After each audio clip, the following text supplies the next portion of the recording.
What's going on? Dylan Conrad, Metabolic AF. Today I'm going to talk to you about, ladies, your fear of carbohydrates is actually what's making you fat. Before I get into that, if you watch this on YouTube, please like, subscribe, turn notifications on, Spotify, iTunes, hit that bell button, leave a review.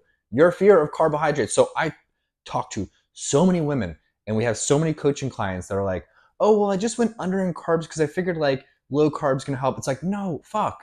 If you go too low in carbohydrates, yes, low carb, a lot of hormonal changes are going to lead insulin resistance, right? And low carb will increase insulin sensitivity, right? So which is basically you consume carbohydrates, you store them as energy instead of fats, right? Yes, that's true. If you go too low in carbohydrates, it will stress the fuck out of your body, which will stress your hormones, and it will negate any fat loss results you will see from the insulin sensitivity increase.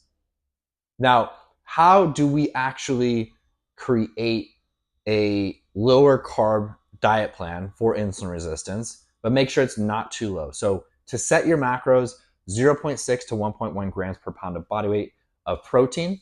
Then you take then you take fats, 35% of your overall intake. So if you're eating 1,800 calories, the leftover amount, 35%, going to fats, and then whatever is left over going to carbohydrates. So that's how you would set your macros. Once you start going into like keto, and it fucking grinds my gears when people talk about, oh, PCOS, oh, if you're in menopause, keto is the best. No, motherfucker, like that is going to stress the shit out of your body, and you will not see any results whatsoever. So yes, go low carb, but don't go too low carb.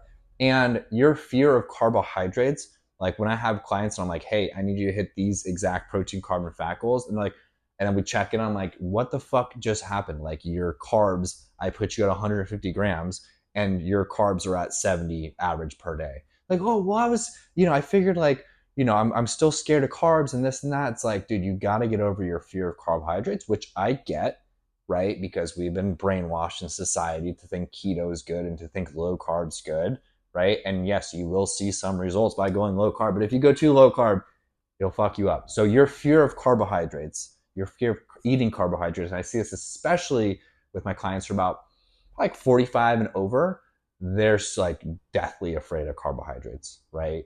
So you need to make sure that you are getting your carbohydrates in and actually hitting that number, right? I think for carbohydrates, going under versus going over is way worse. So if you're going to not hit your carbohydrate macro, go over, right? If you have no idea what if you have no idea what macros are, by the way, go on Instagram right now at Dylan A. Conrad, DM me macro tracking. I'll give you my free macro tracking guide.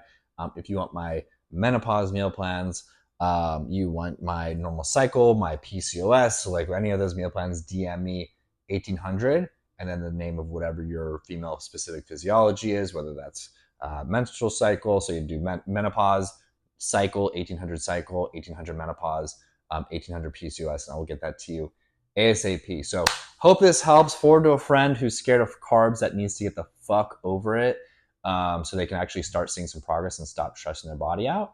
Alternatively, if you are a woman looking to lose 17 more pounds, you want to have this all done for you so you don't have to like freak out about what your macros are and where they should be, and you want it all done for you. You want to optimize those hormones, do something specific for your physiology as far as your macros go. DM me on Instagram, Metabolic AF, for more information on Metabolic AF as female method. Let's go. Love you.